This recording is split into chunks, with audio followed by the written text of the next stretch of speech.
السلام عليكم. naagtan waxaan arkay iyadoo nabiga aad u aflagaadeynayso. laba arrin baan rabaa inaan halkan ka gudbiyo.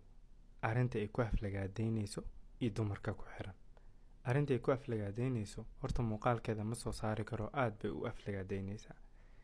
laakiin arrinta ay ku aflagaadeynayso waa in nabiga sallallahu alayhi wasallam uu guursaday haweeney Caaisho radiyallahu anha iyadoo 9 jir ah. horta waxaa xusid mudan qofku hadduu jaahil yahay inay dhibaato leedahay.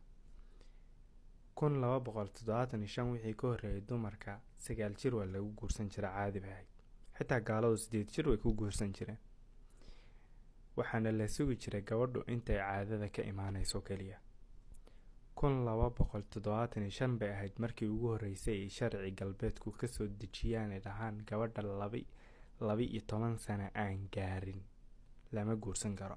laakiin hadday 12 sano gaadho waa la guursan karaa. waxyar baa kasoo wareegatay 1885 baa lasoo dhejiyey sharcigii ahaa gabadhu hadday 16 sano aysan gaarin inaanan la guursan karin, laakiin hadday gaarto 16 la guursan karo. xoogaa baa kasoo wareegatay 1900 bay ahayd markii lasoo dhejiyey sharcigii ahaa 18 jir gabadha aan gaarin inaan la guursan karin. laakiin mid bay ka sinaayeen, intaa ka hore gabadha waa la raaxaysan karaa, yacni ijmaac ama galmo way samayn kartaa hadday ogashahay iyadu.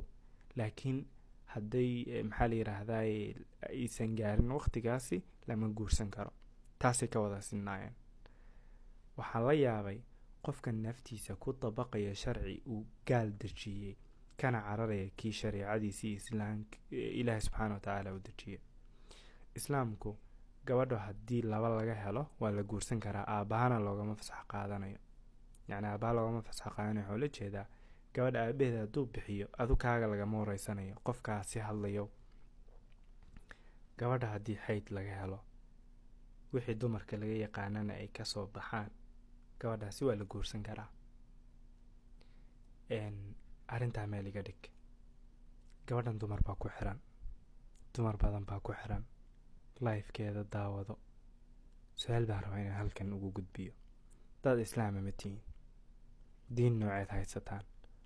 qofka diintiisii lagu hor aflagaadeynayay, nabigiisii sallallahu alayhi wasallam oo muqadas ahaa lagu hor aflagaadeynayo meeshii sii taagan oo weli sii daawanayo, damiir nooce ayuu leeyahay? iimaan nooce ayuu leeyahay? aakhirana maxaa hor joogo? ma munaafiqiin baad wada noqoteen dumaro? talabaad waxay tahay qofka markuu rabo xildhibaan ama wasiir siyaasadda meel inuu ka galo, siyaasiyiinta lagama agwaayo.